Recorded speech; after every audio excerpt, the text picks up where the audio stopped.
Good morning, everyone. Today's gospel is kind of a little confusing. On the one hand, Christ is telling us trustworthy in small things and big things, but on the other, it almost seems like he's praising this dishonest steward, this cheater, this thief. So what's going on here then? Because we know that Christ doesn't praise that sort of thing. Today's gospel, though, this parable that Christ tells is an allegory for death. I know that's not something people want to hear on a Sunday morning, but it's true. It's an allegory for death. It's a reminder to be constantly smart about how we use the resources that we've been given, always keeping an eye towards heaven in every decision we make with regards to what we've been given. You see, all of the wealth that this steward is in charge of, and indeed all of our own possessions, are small, trifling things before God. And as Christians, we have to remember this. Because these are the small things God has trusted us with. And if we can't be straightforward and trusted with these small things, he's not going to trust us with the big things. And the big things are the things of God, things of heaven, things that point us and move us towards God our Father. Those are the big things. I know in this world, oftentimes, the most important thing is money, property, valuables. We think from a human perspective, those are the big, important things in the world, but they're small, tiny, insignificant, because they don't last. Most of us know the name Henry Ford, famous automaker. Back in the 30s, he was already very wealthy and very well known, so that by the time he went back to visit his ancestral home in Ireland, the entire island knew his name. While he was there, a local hospital had heard he was coming to town, and so they sent a couple of administrators to kind of go and solicit funds and do that sort of thing that pretty much every institution does with wealthy people. And so they convince him, when they meet with him, to donate $5,000 to the hospital. Back in the 30s, it's a lot of money. And so the next day, they get a story run in the newspaper, these administrators, they get a story run in the newspaper claiming he had donated or promised to donate $50,000, much more than he originally promised. And so Mr. Ford saw this and he was shocked and went and found these administrators at the hospitals and was like, what's this about $50,000? He was just completely amazed that this would be going on.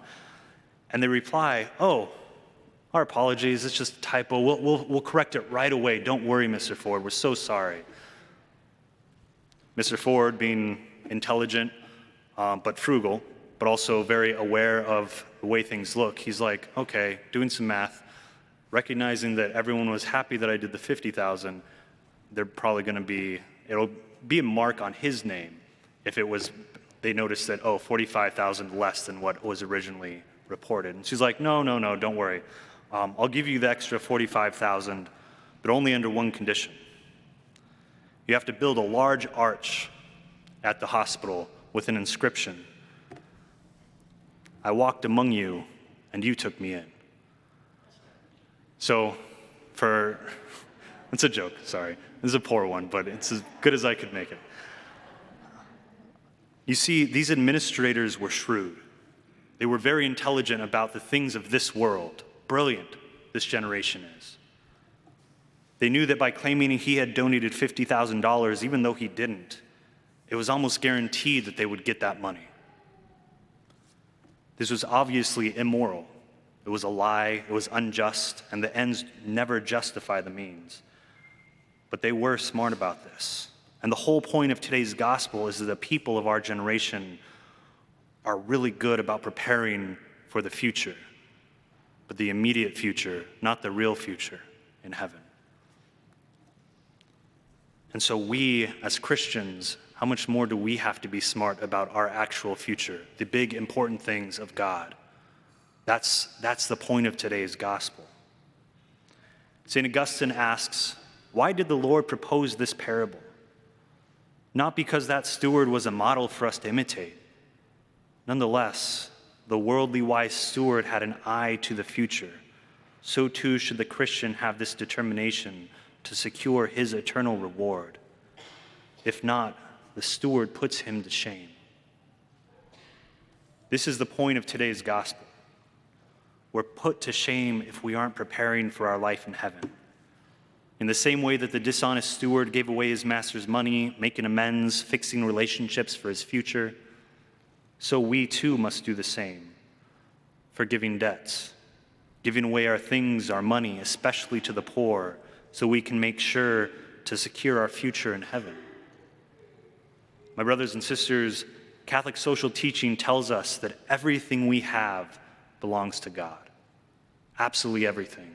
Everything we have has been received we've received it from our Father, from our Heavenly Father. Everything down to the tiniest morsel of food. Everything. And we are just mere stewards of the good things that He has given us. Just stewards. None of this stuff belongs to us. God has given us these things to do something with them on His behalf, on the Master's behalf. He asks of us to do all sorts of things. He asks of us to give to the poor, to the needy, providing housing, food, clothing. Even our time belongs to Him, every moment of our day.